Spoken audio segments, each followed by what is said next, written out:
नमस्कार दोस्तों, जय हिंद, वंदे मातरम। स्वागत है आपका अपने टीटी फैमिली शिक्षकों के परिवार जायसवाल कोचिंग सेंटर पर, पावर्ड बाई शिक्षा ही प्रकाश है। साथियों, आज की क्लास में हम बात करेंगे एमपी टेट वर्ग 3 हिंदी पेडागोजी की क्लास रहेगी। ये हिंदी पेडागोजी की क्लास नंबर 3 रहेगी। और आज के चैप्टर में हम बात करेंगे भाषा शिक्षण के सिद्धांत, लैंग्वेज टीचिंग प्रिंसिपल्स से संबंधित इंपॉर्टेंट टॉपिक्स की डिस्कस करेंगे। इंपॉर्टेंट टॉपिक की बात करेंगे जहां से प्रश्न अभी तक पूछे गए हैं और आगामी एग्जाम में पूछे जाते हैं। इसके साथ साथ इंपॉर्टेंट आपके 30 क्वेश्चंस भी करेंगे इससे रिलेटेड, जो एग्जाम के लिए संभावित प्रश्न हो सकते हैं। तो चलिए हो जाइए तैयार साथियों, इस एग्जाम को फतेह करने के लिए, इस क्लास को अटेंड करने के लिए। बाकी सभी क्लासेज फ्री ऑफ कॉस्ट चल रही हैं, जिसका आई बटन पे प्लेलिस्ट यहाँ पे दे दिया गया है। जाएंगे प्लेलिस्ट ऑप्शन में तो आपका प्लेलिस्ट बना दिया गया है एमपीटीईटी वर्ग 3 पात्रता परीक्षा 2026 का, जिसमें सारी क्लासेज का आपको एक साथ प्लेलिस्ट मिल जाएगा। तो चलिए शुरुआत करते हैं। क्या आप सभी लोग तैयार हैं? तो चलिए, पहला चैप्टर है आपका, सेकंड चैप्टर है। पहला चैप्टर हम कंप्लीट कर चुके हैं हिंदी पेडागोजी का। सेकंड चैप्टर में है भाषा शिक्षण का सिद्धांत। भाषा शिक्षण का अर्थ क्या होता है साथियों? सभी ध्यानपूर्वक समझिएगा। जिनका सपना अध्यापक अध्यापिका बनना, शिक्षक बनना, जायसवाल सर आप सभी का अभिनंदन, स्वागत करते हैं। आप सभी के माता पिता को प्रणाम करते हैं। साथियों, भाषा शिक्षण वह प्रक्रिया है जिसके माध्यम से विद्यार्थी सुनना, बोलना, पढ़ना और लिखना सीखता है। इसका उद्देश्य केवल भाषा का ज्ञान देना नहीं, बल्कि संचार की क्षमता विकसित करना है। अर्थात एक चीज क्लियर हो गई। क्या चीज क्लियर हुई? कि भाषा शिक्षण का उद्देश्य क्या होता है? केवल भाषा का ज्ञान देना नहीं होता है, कम्युनिकेशन, बल्कि संचार, कम्युनिकेशन की क्षमता विकसित करना होता है। यहां से भी कई बार इस टॉपिक से, इस लाइन से भी प्रश्न आपके एग्जाम में पूछे जाते हैं। दूसरा हमारा, भाषा शिक्षण के प्रमुख सिद्धांत कौन कौन से? इन सिद्धांतों से ही आपके एग्जाम में प्रश्न पूछे जाते हैं। तो सभी मेरे प्यारे प्यारे भाइयों की, प्यारी प्यारी बहनें, गृहिणी, ब्रदर, सिस्टर, सभी कमेंट कीजिएगा। पहला हमारा है सरल से कठिन का सिद्धांत। भाषा शिक्षण में पहले सरल शब्द, वाक्य और नियम सिखाए जाते हैं, फिर धीरे धीरे कठिन विषय पढ़ाए जाते हैं। उदाहरण, पहले छोटे वाक्य, बाद में बड़े वाक्य। अक्सर प्रश्न पूछा जाता है वह ऐसा कौन सा सिद्धांत है, पहले छोटे वाक्यों को पढ़ाया जाता है, बाद में बड़े वाक्यों को? तो वह सरल से कठिन का सिद्धांत। ऐसा कौन सा सिद्धांत है जिसमें वाक्य और नियम सिखाए जाते हो, फिर धीरे धीरे कठिन विषय पर पढ़ाया जाए? तो सरल से कठिन। ऐसे एग्जाम्पल्स देके, किसी का नाम, विद्यार्थी का नाम देके एग्जाम में पूछा जाता है। दूसरा सिद्धांत है ज्ञात से अज्ञात की ओर। अर्थात विद्यार्थी जिस चीज को पहले से जानते हैं उसी से जोड़कर नई भाषा सिखाई जाती है। यानी कि पिछले साल जो बच्चा पढ़ा लिखा हो, कहीं ना कहीं अगले साल का कुछ ना कुछ शब्द उसमें 20 से 25% दिए जाते हैं, सिलेबस दिया जाता है उससे संबंधित, ताकि विद्यार्थी जिस चीज को पहले से जानता है उससे जोड़कर नई भाषा जोड़ दी जाती है, एक विस्तार रूप दिया जाता है। तो ज्ञात, अक्सर आपने देखा होगा 11th क्लास में जो सब्जेक्ट रहेगा वह 12th में भी आपको कुछ ना कुछ मिलेगा, जो 9th में रहेगा वह आपका 10th में भी कुछ ना कुछ मिलेगा। इसी प्रकार 6, 7, 8 में होता है। तो हमारा ज्ञात से अज्ञात का सिद्धांत क्या कहता है? कि विद्यार्थी जिस चीज को पहले से जानता है उसी को जोड़कर नई भाषा सिखाई जाती है। फॉर एग्जाम्पल, घर के शब्दों से नई शब्दावली सिखाना, घर की ही चीजें जो होती हैं उन्हीं से लेकर एग्जाम्पल देना और नई शब्दावली से जोड़ देना। अगला आपका सिद्धांत है तीसरा, ठोस से अमूर्त का सिद्धांत, जो अक्सर आपके पूछा जाता है। इसमें क्या होता है? ठोस से अमूर्त का, पहले दिखाई देने वाली वस्तुओं से भाषा सिखाई जाती है, जो आपको दिखाई देती सामने आंखों में, उससे भाषा सिखाई जाती है। फिर अमूर्त विचारों की ओर बढ़ते हैं, जैसे फल हो गया, किताब हो गया, पेड़ हो गया। फिर बाद में पहले फल, किताब, पेड़ से पढ़ाया जाता है क्योंकि ये हमें दिखाई देते हैं। फिर बाद में प्रेम, ईमानदारी जैसे शब्दों को समझाया जाता है और बताया जाता है, जो कि एक ठोस रूप में आ जाते हैं। अगला आपका सुनना और बोलना। यह LSRW आपने पढ़ा होगा, listening, speaking, reading and writing. तो सुनना और बोलना भाषा सीखने का एक क्रम होता है। सुनना, बोलना, पढ़ना, लिखना, इसे LSRW सिद्धांत के नाम से जाना जाते हैं। सुनना बोलना सबसे पहले होता है, फिर पढ़ना लिखना होता है। फिर आपका आता है अभ्यास का सिद्धांत। अभ्यास का सिद्धांत में भाषा सीखने में लगातार अभ्यास बहुत जरूरी होता है। भाषा सीखना तो अभ्यास करना पड़ेगा, पढ़कर, बोलकर, लिखकर और संवाद द्वारा हम क्या करते हैं? भाषा का अभ्यास कर सकते हैं। अगर ये भी आ सकता है कि भाषा का अभ्यास किसके द्वारा नहीं किया जा सकता? पढ़ना, बोलना, लिखना, संवाद, 3 दे दिया जाएगा, एक कोई गलत दे दिया जाएगा। ऐसे एग्जाम में पूछे जाते हैं। रुचि का सिद्धांत। भाषा शिक्षण रोचक और आनंददायक होना चाहिए ताकि छात्र सीखने में रुचि लें। जैसे कहानी, कविता, खेल, संवाद। तो कहानी, कविता, खेल, संवाद के माध्यम से रुचि का सिद्धांत जो है बच्चों को बताया जाता है। गतिविधि आधारित शिक्षण, भाषा सीखने में गतिविधियां जो एक्टिविटीज होती हैं महत्वपूर्ण होती हैं, जैसे समूह चर्चा, भूमिका निभाना, रोल प्ले अदा करना, कहानी सुनाना, ये गतिविधि आधारित शिक्षण के कैटेगरी पर अंतर्गत आ जाता है। अगला दोस्तों, समग्रता का सिद्धांत, भाषा को अलग अलग भागों में नहीं बल्कि संपूर्ण रूप में सिखाया जाता है। जैसे कहानी पढ़ते समय शब्द, वाक्य और अर्थ साथ साथ सीखना, तो यह हमारा समग्रता का सिद्धांत कहला जाता है। अगला जो सिद्धांत है आपका त्रुटि सुधार का सिद्धांत। अक्सर बच्चे गलतियां करते हैं लेकिन त्रुटि में सुधार करना चाहिए, तो विद्यार्थियों की गलतियों को सकारात्मक तरीके से सुधारना चाहिए। कैसे सुधारना? बच्चे को सकारात्मक तरीके से सुधारना है। फिर अगला सिद्धांत है वातावरण का सिद्धांत। भाषा सीखने के लिए उचित वातावरण आवश्यक होता है। जैसे कक्षा में अधिक से अधिक भाषा का प्रयोग करना, तो अधिक से अधिक भाषा का प्रयोग करेंगे, कक्षा का इन्वायरमेंट ही बना दीजिए प्रयोग करने का, तो यह वातावरण का सिद्धांत बना दे। कहते हैं जो जैसा वातावरण होगा वैसे बच्चे सीखने लगते हैं।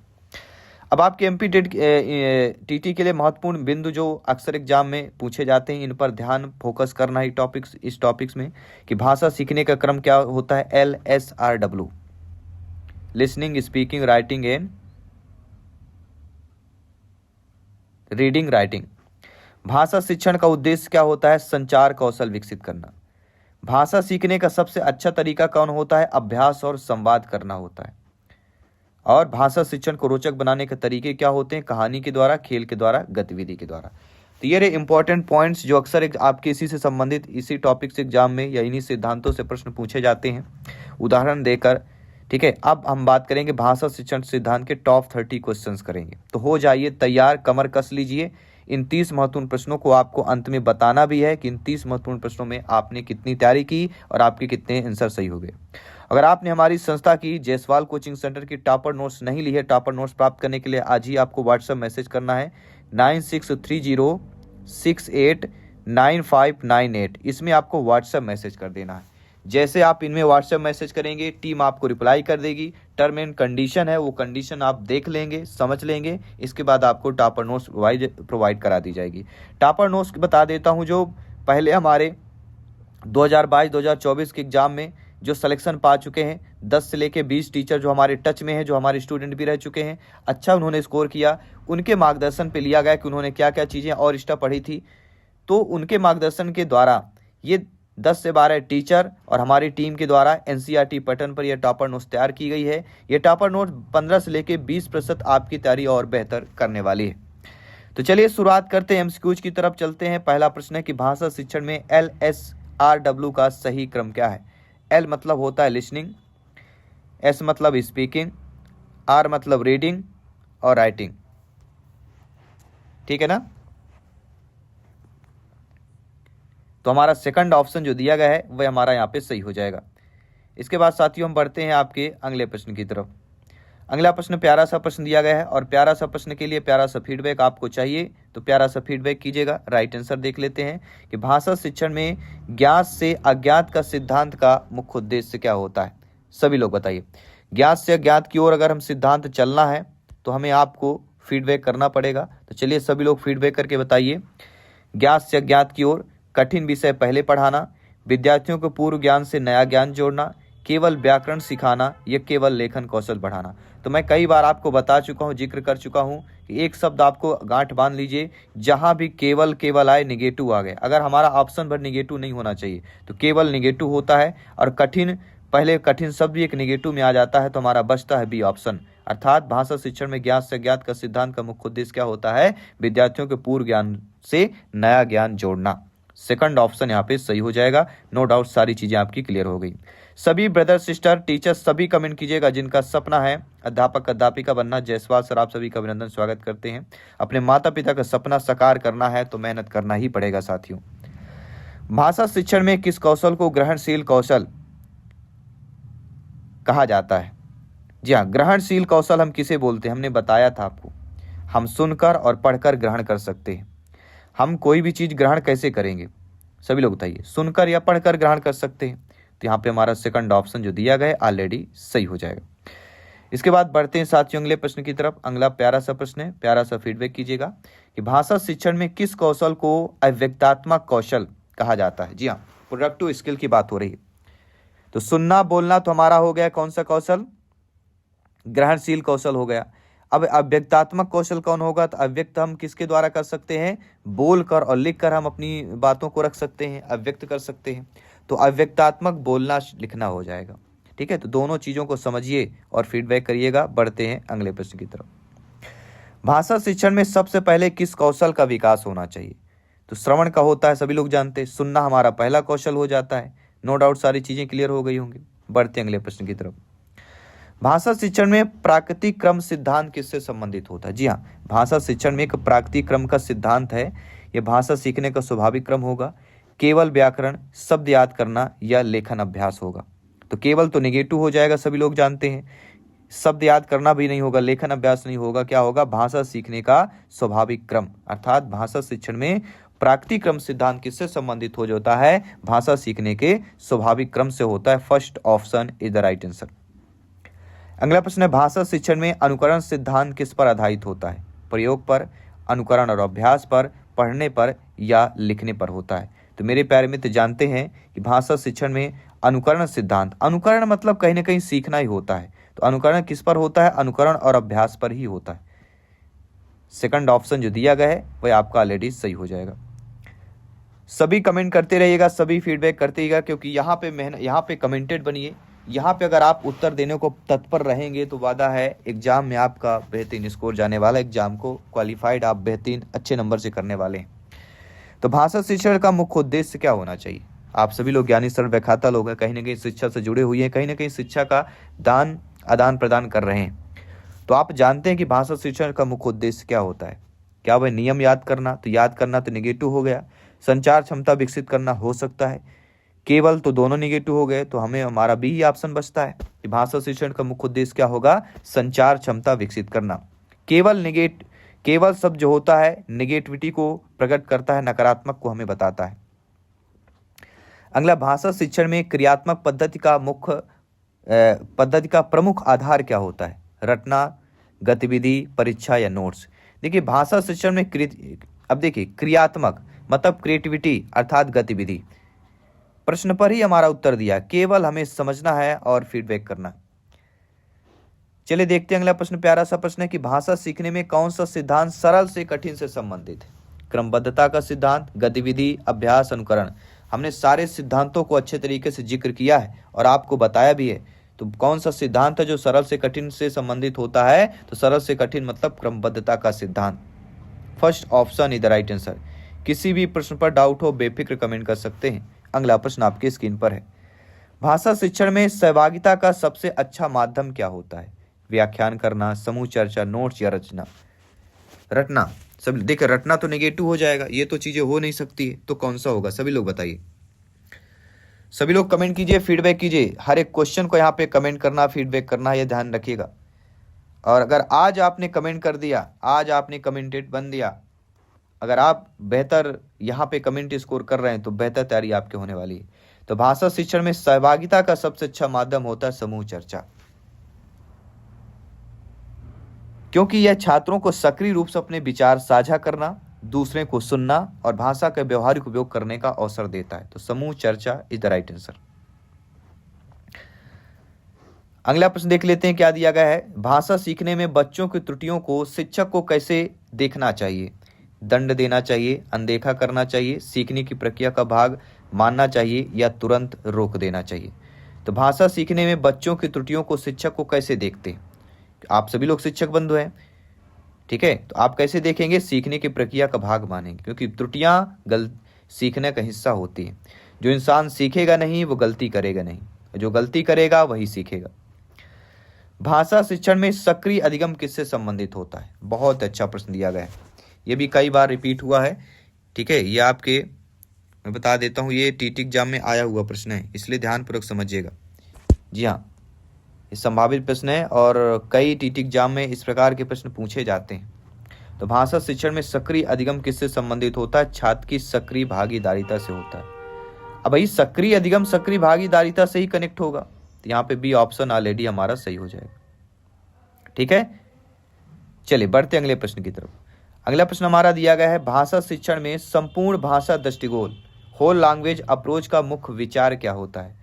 भाषा को भागों में सिखाना, भाषा को समग्र रूप में सिखाना, केवल व्याकरण या केवल शब्द सिखाना। देखिए केवल शब्द निगेटिव है, कई बार बता चुके हैं, क्योंकि हमारा प्रश्न विचार पॉजिटिव सकारात्मक प्रश्न पूछा गया है। ठीक है, तो सभी लोग बताइए, भाषा शिक्षण में संपूर्ण भाषा दृष्टिकोण का मुख्य विचार क्या है? संपूर्ण दृष्टिकोण अर्थात भाषा को समग्र रूप में सिखाना। संपूर्ण अर्थात समग्रता को प्रकट कर रहा है। क्या है? भाषा को टुकड़ों, वर्णमाला, व्याकरण के बजाय क्या करना? समग्र इकाई, होल यूनिट के रूप में स्वाभाविक संदर्भों से सीखा जाना चाहिए। और यह दृष्टिकोण अर्थ केंद्रित है, क्योंकि अर्थपूर्ण पढ़ने, लिखने, सुनने, बोलने को रटने के ऊपर प्राथमिकता दी जाती है। तो सेकंड ऑप्शन इधर राइट आंसर हो जाएगा। अगला प्रश्न देखिएगा, भाषा सीखने में प्रेरणा का सबसे बड़ा स्रोत क्या है? भाषा सीखने में प्रेरणा का सबसे बड़ा स्रोत क्या होता है? सबसे पहला होता है आपका आंतरिक प्रेरणा होती है, जिसे हम रुचि, आंतरिक प्रेरणा अर्थात हम रुचि यहां पे बोलेंगे। बी ऑप्शन इधर राइट आंसर हो जाएगा। अगला प्रश्न है, भाषा शिक्षण में संदर्भ के साथ शब्द सिखाना किस सिद्धांत से जुड़ा है? अर्थपूर्ण, अनुकरण, अभ्यास, पुनरावृत्ति। सभी लोग बताइए, भाषा शिक्षण में संदर्भ के साथ शब्द सिखाना किस शब्द से जुड़ा हुआ है? तो अर्थपूर्ण अधिगम से जुड़ा हुआ है। या क्रियाशीलता के सिद्धांत से भी अगर दिया जाए तो क्रियाशीलता भी यहाँ पे राइट आंसर हो जाता। अगला प्रश्न है, भाषा शिक्षण में संवाद पद्धति का मुख्य उद्देश्य क्या होता है? देखिए संवाद करना, संवाद मतलब संचार कौशल विकसित करना। बी ऑप्शन इधर राइट आंसर हो जाएगा। भाषा शिक्षण में किस विधि में चित्रों और वस्तुओं का प्रयोग किया जाता है? यह भी अच्छा प्रश्न है कि भाषा शिक्षण में किस विधि में चित्रों और वस्तुओं का प्रयोग किया जाता है। तो अभी हमने विधियों के बारे में चर्चा की थी और आपसे डिस्कस किया था कि वह हो, देखिए चित्र और वस्तु को प्रयोग करें, मतलब चित्र वस्तु बच्चों के सामने होंगे, मतलब बच्चे देखेंगे अर्थात प्रत्यक्ष अनुभव करेंगे, तो प्रत्यक्ष विधि हो जाएगी। इसे दृश्य शब्द विधि और क्रियात्मक चित्रों द्वारा वस्तुओं प्रयोग दृश्य शब्द विधि भी आती है, प्रत्यक्ष विधि कहलाती है। तो ये सारी चीजें हैं जो हमें A to Z तैयार करना, प्रिपेयर करना है साथियों, क्योंकि यहाँ पे हमें शिक्षक बनना है, अपने माता पिता के सपने को साकार करना है। भाषा सीखने में सक्रिय शब्द भंडार किससे संबंधित होता है? जो शब्द हम बोलते हैं और लिखते हैं, जो शब्द हम सुनते हैं, जो शब्द हम पढ़ते हैं, जो शब्द हम भूल जाते हैं। बहुत अच्छा प्रश्न है, ध्यानपूर्वक समझिएगा। भाषा सीखने में सक्रिय शब्द भंडार किससे संबंधित होता है? देखिए भाषा सीखना है, और सीखना है अर्थात जो शब्द हम बोलते और लिखते हैं उसको हम सक्रिय बोलेंगे। भाई बोल रहे हैं, लिख रहे हैं, तभी तो सक्रिय है। वो सक्रिय नहीं होगा तो बोलेंगे कैसे, लिखेंगे? ठीक है, चलिए बढ़ते हैं आपके अगले प्रश्न की तरफ। अगला प्रश्न है कि भाषा शिक्षण में निष्क्रिय शब्द भंडार किससे संबंधित होता है? तो निष्क्रिय शब्द भंडार, बोलने वाले शब्द, सुनने और पढ़ने वाले, लिखने वाले या कठिन शब्द। सारे बहुत अच्छा प्रश्न पूछा गया है। इस प्रश्न को तो हम बेहतर मानेंगे, संभावित प्रश्न हो सकता है। भाषा शिक्षण में निष्क्रिय शब्द भंडार किससे संबंधित होता है? हर एक नंबर को जोड़ते जाइए, तैयारी को बेहतर करिए। निष्क्रिय शब्द भंडार उन शब्दों को हम बोलते हैं जिन्हें विद्यार्थी बालक भले पढ़ते सुनते हैं, समय समझ तो लेते हैं, पढ़ते सुनते समय समझ लेते हैं, लेकिन सामान्यतः बोलने और लिखने में प्रयोग नहीं होता है। तो यहाँ पे अकॉर्डिंग टू क्वेश्चन, सुनने और पढ़ने वाले शब्द को हम बोलते हैं निष्क्रिय शब्द भंडार, लेकिन क्योंकि ये सुनने और बोलने वाले जो शब्द होते हैं इनको हम क्या करते हैं, बोलने और लिखने व्यक्ति का प्रयोग होता है।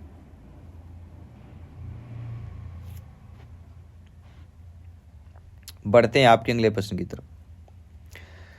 अगला प्रश्न कह रहा है कि भाषा शिक्षण में कहानी विधि का मुख्य उद्देश्य क्या होता है? बहुत अच्छा प्रश्न है। भाषा शिक्षण में कहानी विधि का मुख्य उद्देश्य क्या होता है? व्याकरण सिखाना, रुचि और कल्पना शक्ति बढ़ाना, परीक्षा तैयारी करना या नोट्स लिखना। सभी लोग समझते हैं कि भाषा शिक्षण में कहानी विधि जो होती है, कहीं ना कहीं कहानी विधि रुचि और कल्पना शक्ति बढ़ाती है, इसलिए B option is the right answer यहाँ पे हो जाएगा। पढ़ते हैं अगले प्रश्न की तरफ कि भाषा शिक्षण में कौन सा कौशल सबसे कठिन माना जाता है? सुनना, बोलना, पढ़ना, लिखना। बेहतरीन प्रश्न है। जी हाँ, भाषा कौशल में ऐसा प्रश्न बताइए जो सब सभी के लिए। ठीक है, तो जो फोर्थ ऑप्शन दिया गया है अकॉर्डिंग टू क्वेश्चन आप लोगों का यहाँ पे सही हो जाएगा। अब बढ़ते हैं आपके अगले प्रश्न की तरफ। अगला प्रश्न भी आप लोगों की स्क्रीन पर दिया गया है कि भाषा सीखने में अनुभव आधारित शिक्षण का अर्थ क्या होता है। किताब पढ़ना, वास्तविक जीवन के अनुभव से सीखना, केवल नोट्स पढ़ना या रटना। तो मेरे प्यारे में तो जानते हैं रटना ही नहीं हो सकता, केवल नहीं हो सकता, किताब पढ़ना भी केवल नहीं हो सकता। वास्तविक जीवन के अनुभव से सीखना बेहतर होगा, क्योंकि हमें अनुभव आधारित शिक्षण की बात कर रहे हैं, अर्थ कह रहा है, इसलिए वास्तविक जीवन के अनुभव से सीखना is the best option, is the right answer हो जाएगा। इसके साथ ही आपका अगला प्रश्न दिया गया है कि भाषा शिक्षण में बाल केंद्रित शिक्षण का अर्थ क्या होता है।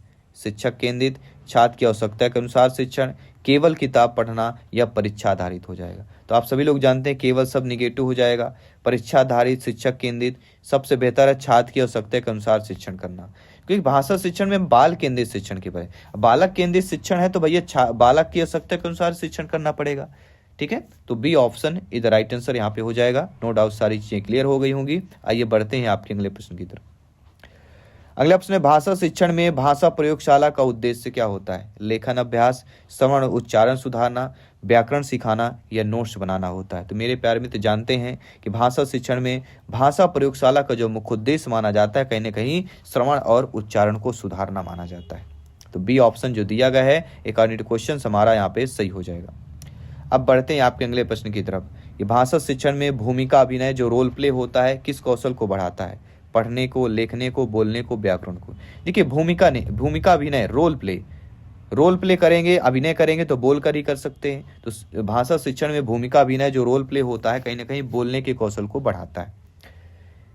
ठीक है, चलिए अब अगला प्रश्न है कि भाषा सीखने में अर्थपूर्ण अधिगम का अर्थ क्या होता है। रटना, ये समझकर सीखना, नोट्स लिखना या परीक्षा देना। तो आप सभी लोग जानते हैं, सभी लोग ज्ञानी सर्वव्याख्याता लोग हैं। जी हाँ, भाषा सीखने में अर्थपूर्ण अधिगम का अर्थ होता है हमारा समझकर सीखना। जी हाँ साथियों, और नोट्स मंगाने के लिए, हमारी टॉपर नोट्स मंगाने के लिए आपको व्हाट्सएप मैसेज करना है 9630689598। जैसे आप मैसेज करेंगे आपको टॉपर नोट्स का पूरा डिटेल आपको प्रोवाइड करा दिया जाएगा। ठीक है, हमारी टीम आपसे कनेक्ट कर लेगी। अगला प्रश्न है भाषा शिक्षण में समूह कार्य का मुख्य लाभ क्या होता है। प्रतियोगिता, सहयोग और संवाद, परीक्षा या अनुशासन। तो भाषा शिक्षण में समूह कार्य का जो मुख्य लाभ माना जाता है कहीं ना कहीं सहयोग और संवाद माना जाता है। सेकंड ऑप्शन इधर राइट आंसर हो जाएगा। इसके साथ ही बढ़ते हैं भाषा शिक्षण में निरंतर मूल्यांकन का उद्देश्य क्या होता है। केवल परीक्षा, सीखने की प्रगति, दंड देना या अंक देना। तो आप सभी लोग जानते हैं कि भाषा शिक्षण में निरंतर मूल्यांकन का उद्देश्य क्या होता है। केवल तो हो नहीं सकता, दंड और अंक देना नहीं हो सकता, तो क्या हो सकता है, तो यहाँ पे हो सकता है सीखने की प्रगति जानना, क्योंकि हमें प्रगति करना है। कोई भी चीज निरंतर चीजें करते जाएगा तो प्रगति ही होगी, बढ़ोतरी होगी, इसलिए निरंतर पढ़ाई करेंगे तो प्रगति ही आपकी होगी, बेहतर स्कोर आप कर पाएंगे, बेहतर तैयारी कर पाएंगे। ठीक है, अगला प्रश्न है भाषा शिक्षण में रचनात्मक लेखन का उद्देश्य क्या होता है। व्याकरण का नियम, कल्पना और अभिव्यक्ति को विकसित करना, रटना या नोट्स लिखना। सभी लोग बताइए। तो भाषा शिक्षण में रचनात्मक, अब रचनात्मक शब्द दे दिया गया तो सभी लोग समझ गए होंगे। रचनात्मक कैसे हो सकता है भैया, कल्पना करेगा, कल्पना और अभिव्यक्ति विकसित होगा। तो रचनात्मक लेखन का उद्देश्य ही होता है कल्पना और अभिव्यक्ति विकसित करना। तो ये हमारा कंसेप्ट रहा। 30 MCQ हमने किया, आई होप सभी लोग समझ गए होंगे। 30 में से आपने कितना स्कोर बेहतर की ये भी कमेंट करना। एक मॉक क्वेश्चन दे रहे हैं, इसका आंसर सभी लोग बताइएगा। इसका आंसर आपको कमेंट करके बताना है कि भाषा सीखने में सबसे कठिन कौशल कौन सा है। सुनना, बोलना, पढ़ना, लिखना। ये आपको कमेंट बॉक्स में इसका आंसर हमें बताना है। ठीक है, तो आई होप सभी लोग समझ गए होंगे। तो आज का चैप्टर हमने क्या कंप्लीट किया। आज का हमारा टॉपिक था भाषा शिक्षण के सिद्धांत, और इस टॉपिक से अगला जो पार्ट रहेगा टॉप 50 MCQs लेकर आएंगे जो प्रीवियस ईयर में इस टॉपिक से टीटी एग्जाम में पूछे गए प्रश्न होंगे। तो सभी लोग तैयार रहिए। बाकी सभी क्लासेस चल रही हैं, सभी सब्जेक्ट की क्लासेज आने वाली हैं। तो शाम को 7 PM में आपको एक क्लास अपलोड कर दी जाती है और 1 PM में एक क्लास अपलोड कर दी जाती है, और भी टाइमिंग सभी लोगों को डिस्कस की जाएगी, बताई जाएगी। तो तैयारी करते रहिए, क्योंकि सिलेक्शन यहाँ पे सर्वोपरि है। मिलते हैं आपकी अगली क्लास पे। जय हिंद, वंदे मातरम।